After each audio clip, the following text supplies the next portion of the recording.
Всем привет, всем здрасте, дорогие друзья, с вами Кисель. Вышло новое обновление в Elite Dangerous под названием Dodec. И сейчас я вам расскажу, что там нового нам ввели. Но прежде, чем продолжим, не забывайте, что каждый лайк и комментарий продвигает данное видео, и вы знали бы все гораздо раньше, если бы были подписаны на мой телеграм-канал. Вся информация выходит сперва там, ну или же ходите на стрим.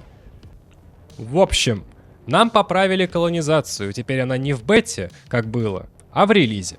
Что добавили? Значимые изменения. В игру добавлен еще один вариант станции — Dodec. Теперь для строительства доступны 3 варианта.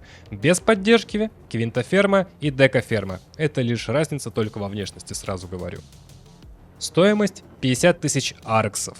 Вы получите кредит на мгновенное строительство, который можно единоразово потратить, чтобы завершить возведение. Этот кредит можно использовать только один раз. Его действие нельзя отменить. Если вы снесете построенный объект, вам не вернется право на бесплатную постройку. Любые материалы, потраченные на строительство объекта до использования мгновенного завершения, не возвращаются. Дает право на строительство дополнительного додека, при этом все равно требуются очки строительства. После постройки в додеке будут предоставляться услуги техноброкера человеческих технологий. И расцветки для додека применяются так же, как и для других станций. Наборы помощи от держав. Помимо значительной переработки интерфейса получения, мы внесли следующие исправления.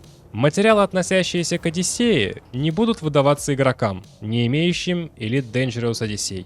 Это изменение распространяется и на тех игроков, которые уже получали такие материалы.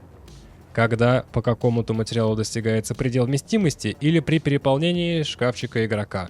Излишек материалов конвертируется в кредиты по описанному ниже курсу. Сорт кредитов за материалы. Первый — 2000, второй — 4000, третий — 8000, четвертый — 16000, пятый — 32 тысячи. Конвертированные, возможно, даже если у игрока не запущена Elite Dangerous Odyssey, кредиты за материалы, относящиеся к Одиссее, будут зачислены игроку в соответствии с этой таблицей. Срок действия наборов помощи теперь истекает через 30 дней.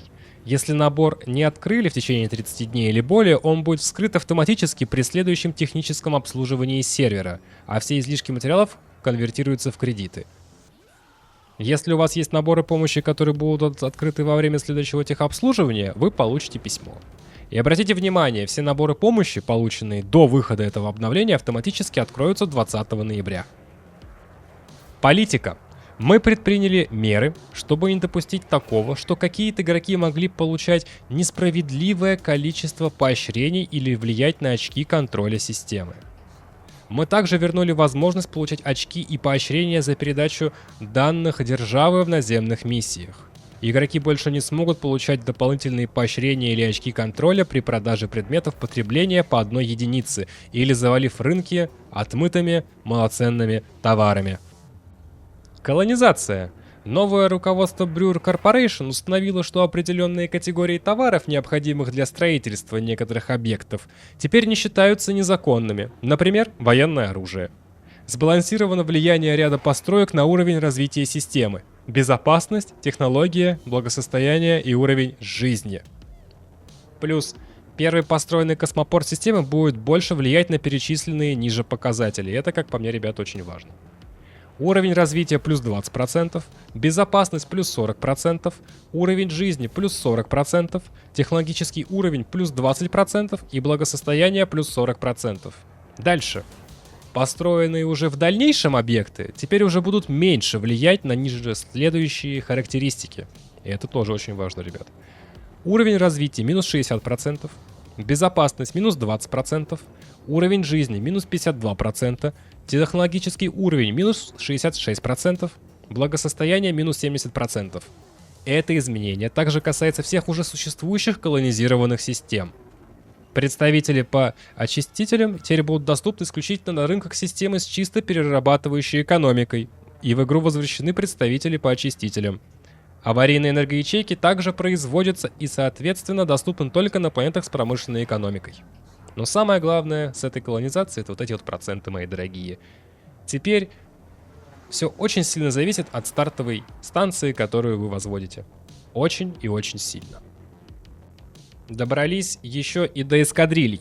Привилегия страхования груза переработана и возвращена в игру. При повторной покупке корабля вы получите не 50% стоимости утерянного груза в кредитах, а 50% самого груза, что, наверное, даже очень приятно и удобно в плане колонизации, мои дорогие.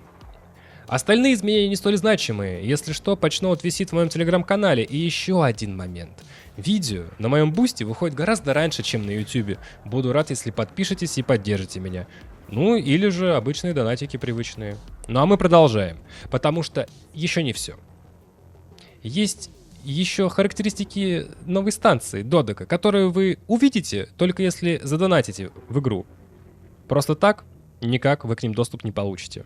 Спасибо подписчику, что скинул это дело. Так вот, перед вами два скрина со станции Додек и с обычной станции 3-го уровня. Первоначальный рост населения у новой станции 8, у обычной 5. Изменение безопасности минус 5, у обычной станции минус 4. Изменение благосостояния 9, у обычной 8. Изменение уровня развития 10, у обычной 9. Максимальный рост населения 4, у обычной 2.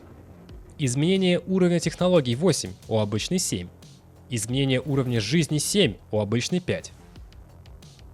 Учитывая, что теперь первая станция очень сильно влияет на систему, больше, чем раньше, учитывая патчноут, то теперь начинать застройку системы лучше всего по характеристикам именно с этой станции.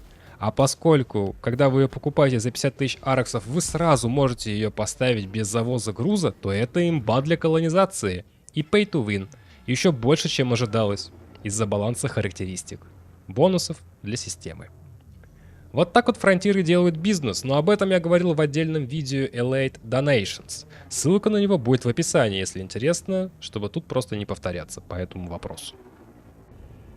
Фронтиры просто, грубо говоря, выстрелили игрокам в ногу, чтобы мы так сильно быстро не бежали в плане развития систем.